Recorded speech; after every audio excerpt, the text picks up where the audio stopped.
Beno, tutorial honetan errokarratuak ikusiko ditugu. Errokarratua zer den? Zenbaki baten errokarratua, zenbaki bat da non bere karratua eginda hasierako zenbakia ematen duen. Bai, bere buruarekin biderkatuz, hau da, berbi eginda hasierako zenbakia ematen duen.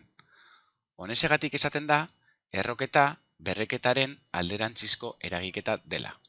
Goazen ikustera adibidetxo batekin. Demagun, 25 errokarratua kalkulatzea eskatzen digutela. Orduan, topatu behar dugu zenbaki bat, bere karratu eginda 25 ematen diguna. Hau da, zenbaki bat, berbi eginda edo bere buruarekin biderkatuta ematen diguna 25. Zein da zenbaki hori, bere buruarekin biderkatuta ematen diguna 25? Bost. Ze bost berbi 25 da. Bai, orduan, badakigu 25en errokarratua bost dela. Baina kontuz, ez da bost bakarrik, begiratu. Minus bost ere bada. Badakigu minus bost berbi, bai, berretzailea, zenbaki berrekizuna negatiboa denean, eta berretzailea bikoitia, emaitza positiboa dugula, bai, zen minus bost bider minus bost, minus bider minus, plus 25 da. Orduan, emaitzan plus eta minus kontutan izan behar dugu, bai. Emaitza da plus minus bost, bai, bost eta minus bost. Bale, hemen ondoan, daukazue erroketa baten terminoei nola deitzen diegu, bai. Erroketaren emaitzari erroa deituko diogu, bai. Eta erroaren azpian dagoen, errotzen dagoen zenbakiari errokizuna deituko diogu. Ondo da. Errokarratu zehatzak, bai, ikusiko ditugu lehenengo, bai. Aurreko adibidean bezala, errokarratu bat, non emaitza zenbaki zehatz bat den.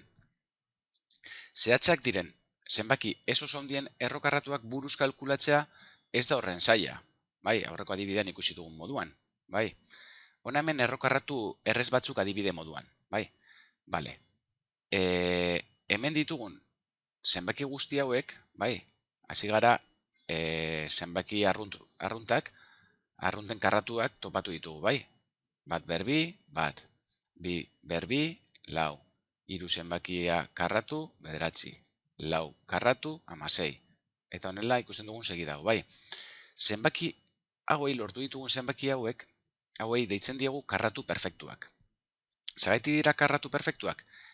Beraien erroak, erro zehatzak direlako. Logikoa den moduan, begiratu. Baten erroa, badakigu dela bat, bai, ze bat berbi eginda lortu dugu. Lauren errokarratua, badakigu dela bi, bai, ze bi berbi eginda lortu dugu lau. Orduan, hemen ditugun, erro guzti horiek, bai, hauei, deitzen diegu, zenbaki hauek direla errokarratuak, beraien erroak, zenbaki zehatzak ematen digutelako, bai. Erro 9, badakigu 3 dela, 3 berbi, 9 ematen digulako, eta bar, bai. Orduan, kontuz gauza batekin, lehen esan dugun bezala, ez da, erro bat ez da bakarrik bat, minus bat ere bada bai, ze minus bat bider minus bat, bat ematen digu, bai. Orduan, guzti hau dira plus, emaitzak dira, erroak dira plus minus bat, plus minus bi, plus minus iru, plus minus lau, eta bar. Bale, errokarratuak astamuka kalkulatu. Astamuka kalkulatu da buruz aproximazio bat topatzea. Esan dugun bezala arazoa dator, zenbaki handi baten errokarratua kalkulatu behar dugunean, ez? Eta hauek orduan egingo ditugu horrela aproximazio. Hauek astamuguz kalkula ditzazkegu jarraian azaltzen den moduan. Adibide bat. Esate gute, astamuka kalkulatu behar dugula 2009 errokarratua. Bale, nola egingo dugu? Hasiko gara 10rekoak hartzen, bere buruarekin biderkatuz, hurbildu nahian 2009ra. Adibidez, hasten gara 10rekin, bai? 10 berbi. 10 berbi, badakigu dela 100, ez? Unitatea jartzen dugu, eta berretzaileak esaten dugu ondoren zenba 0. Kasu honetan 2, 2 0. Bai, orduan bakigu 10 berbi dela 100. 20 berbi, bai, egiten badugu, badakigu dela 200. oraindik urruti gaude. Bai, ez gara heldu 2899. Jarraituko dugu kalkulatzen zenbaki ezberdinekin, nila salto bat egingo dut kalkulatzen dudalako 50 ja nahiko gertu dagoela, biratu. 50 berbi, 5 bider 5 da 25, eta ondoren bi 0. Bai? Bale, oraindik 2005 ez gara heldu 2899. 60rekin saiatuko naiz. 60 berbi, 6 bider 6 da 56, eta ondoren bi 0.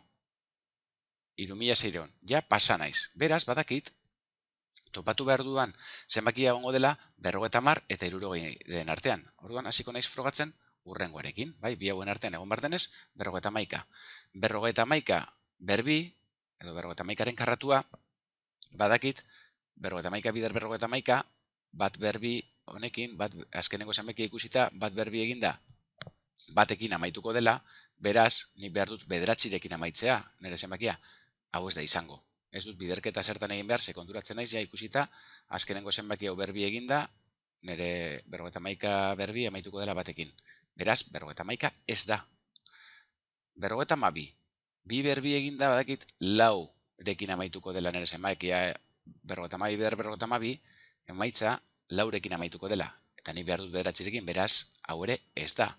53, azkenengo zenbaki hau 3a ikusita, badakit 53 berbi, 9 amaituko dela. Aiba, hauxe da justo behar duana. Orduan, biderketa hau egingo dut, aber zer gertatzen den. Eta 53ren karratu egiten badut, konturatzen naiz ematen didala 2800 eta 9.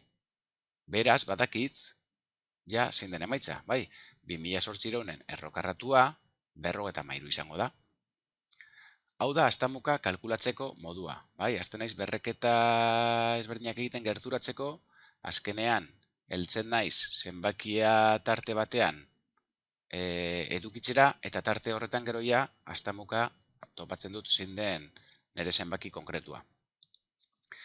Beste adibidetxo bat ikusiko dugu, bai?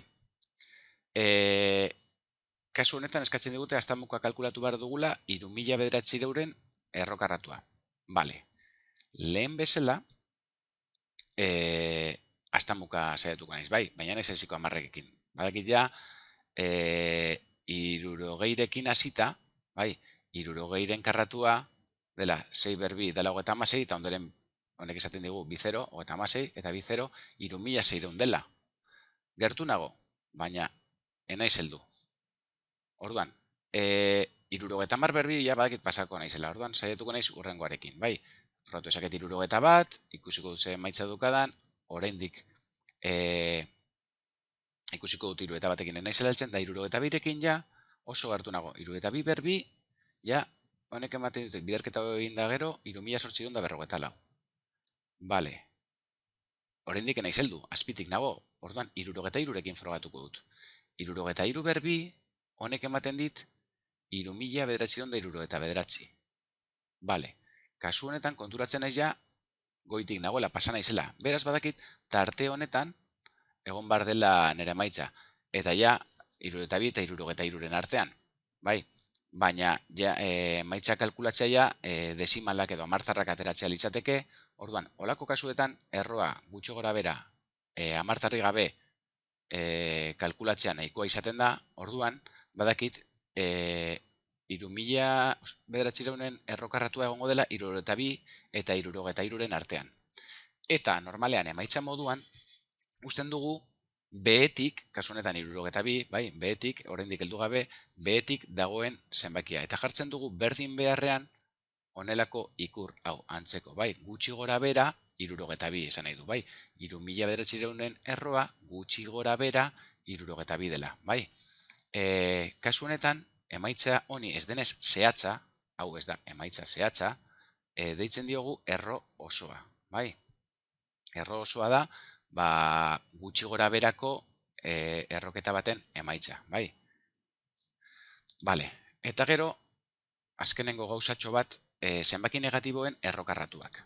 Bai, badakigu, adibidez, erro 16 positibo batena, ez? Erro 16. Erro 16 topatu behar dugu zenbaki bat bere buruarekin biderkatu ematen didan 16, eta badakit hori dela lau. Bai, lau berbi 16 ematen didalako. Baina, lehen esan dugun bezala, minus lau bai, errokarratuak ditu bi ikur, lau eta minus lau. Beraz, bai, minus lau berbi ere da 16. Orduan, 16 zenbakiak bi errokarratu ditu, lau eta minus lau. Bale, zer gertatzen da erro barrukoa negatiboa denean, zenbaki negatiboa baten errokarratua? Ez dela existitzen. Zenbaki baten karratua ez baita inoiz zenbaki negatibo bat. Esan nahi dudana da, zenbaki bat bere buruarekin biderkatuta ezinezkoa da negatibo ematea. Ze positibo bat bere buruarekin biderkatuz, positibo ematen digu. Eta negatibo batek ere bere buruarekin biderkatuz ere, positibo ematen digu. Beraz, erro negatibo bat daukagunean, erro karratu negatibo bat daukagunean, emaitza da ezinezkoa dela edo ez dela existitzen. Orduan, zenbaki oso positibo batek bi erro karratu ditu beti. Bata positiboa eta bestea negatiboa. Eta ez dira beti zenbaki osoak izan behar, Izan ditzazkete, batzutan ez dira zehatzak. Hamartarrak eduki ditzazkete, lehen ikusi dugun moduan. Eta gero, bestetik badakigu ere zenbaki oso negatiboek ez dutela erro karraturik. Bale, hau izan da erroen inguruan ikasi behar genuen guztia. Orduan, ondoren, hemen hiru ariketa jarri dizkizuet apurtxo bat hemen azaldutakoa praktikatzeko. Beraz, eskatuko nizueke, saiatzea etxean egiten, eta hurrengo gunean klasean zuzenduko ditugu. Beno, honekin amaitutzat ematen dugu gai hau.